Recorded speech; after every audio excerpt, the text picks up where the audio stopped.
Hello everyone, this is Helios Raven. I tell you how you do it, even if you don't care. And today is another Commission Corner update.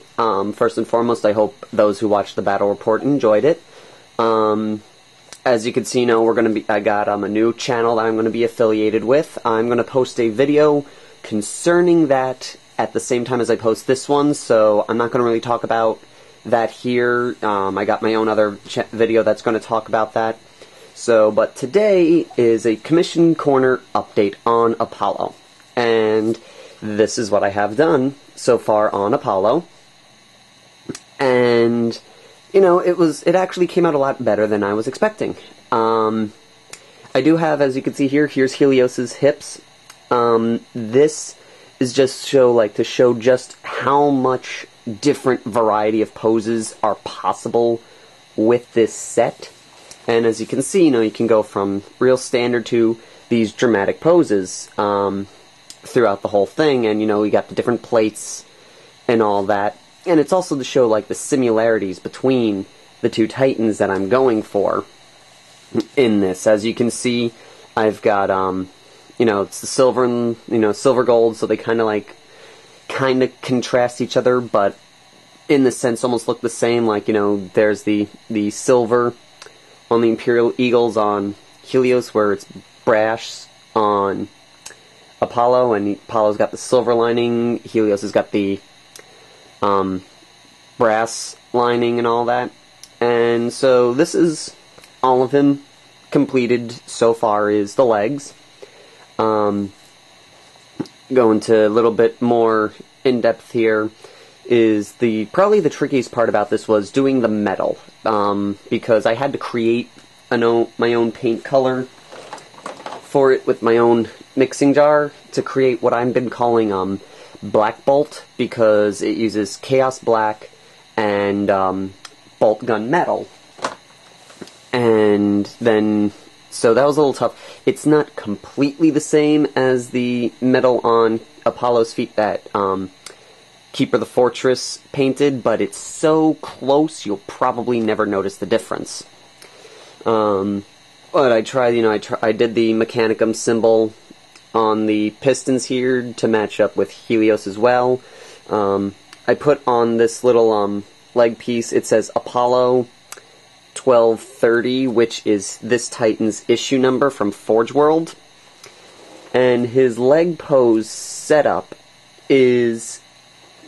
was inspired by a picture on the Forge World website. It's actually this picture right here that I did. It's sort of like this, he's prepping to take a shot type of thing, and he's prepping on the leg, so the leg is setting up and he's bracing on the back leg of the gun. He's not going to be firing right there at that moment. And so it's sort of I didn't tilt him as forward as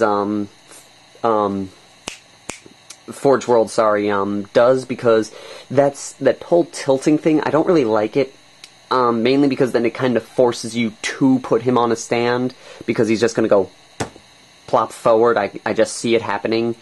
So I tried to make them as level as possible. Now he's level this way, he's slightly unlevel this way, he's slightly tilting down, only slightly, but he's a little bit more level than Helios. A good example is when I tested his legs out. Helios tends to slightly wobble when you put his chassis on, which is why I'm planning on putting him on a giant clock face, just so he's got a stand to give him more stability, because he's completely stable when he's on that base. So I'm going to pin him and do that up here, but he wouldn't need it unless Keeper wants his torso to spin. If his torso wants to spin, then I would put him on a piece of masonry or something like that to stabilize him. His feet are better planted. He's got almost all but I think one toe flush to the ground. That was just how Keeper built him. There was some issues where when he built the toes got messed up when he was inserting a different toe, so they kind of got a little messed up before he can fix them. This toe broke off, but not where, completely damaged. It broke where he put the pin, so I was able to fix that and put it flush to the ground, which is good. And it's coming along pretty well, so after I finished all this, I went and did this. I saw again on Forge World this caution symbol, this caution scheme on one of their Titans, and is like, that is awesome. And I said, you know, I'm going to do this. I'm going to do this to see if I can do it, and B, just because I think it looks awesome. And it was actually quite challenging to do this. But I managed to get it done right. I wasn't sure how good it was going to come out, and it came out 10 times better than I thought it was going to. And I was very happy for that. And, let's see, is there anything else? One thing that I did do over what Keeper asked me to is I added some color to him stuff. Like, I tend to do this so I know which leg is on what side of the body. I added some color to these, you know, these wires here, some to that inner leg there. Just added a little bit of color to pep them up a bit. I'm planning on putting some color down here, again, to match Helios. Like, I'm trying to get as slight similarities between Helios so they kinda get the theme that they're going to be, that they were built on the same Forge world. May not necessarily be built on in the same factory facilities, because, like I said in a previous video, Helios has more of that parts from different factories look, whereas Apollo has more of that 95% of him was forged and crafted in the same sector of the Forge world. So, next thing I'm working on is finishing up his chassis piece, and then I'm probably going to jump to finishing up the head first, and then it's on to the torso, which is a whole kettle of fish. I'll talk about that in a different episode. One other thing I'd like to know is I was very happy with how this came out. Mainly because what I did is I painted it shining gold, like I usually do. I usually do shining gold, then, no, I usually do Dwarven Bronze, then Chaos Black, Dwarven Bronze, Shining Gold, to get me, like, this brashish color. That's how I got the brash color on Helios back here. This time around, when I did it, I noticed that some of the detail was a little lost, and I was like, oh, I may lose a lot of the lines in the eagle, so you know what? I'll put a black wash of Ball Black, or whatever the black color is for Games Workshop. I completely forget how it's pronounced or spelt. But either way, I took that wash and I put it over the whole thing first. And then I did a real light dry brush of Shining Gold, and what I noticed is it came out with a fairly decent looking weathered bronze brass look to it.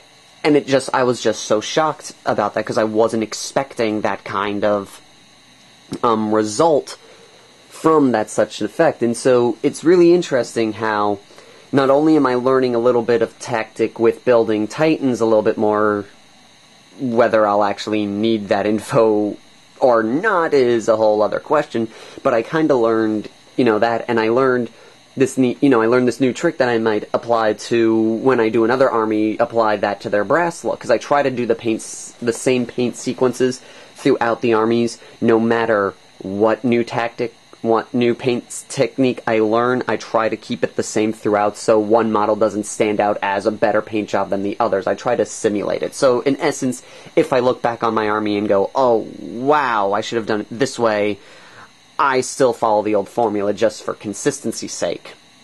So, that was a really neat effect here. Again, I learned how to do I'm starting to master the art of painting stripes, which is really awesome. I love that neat thing.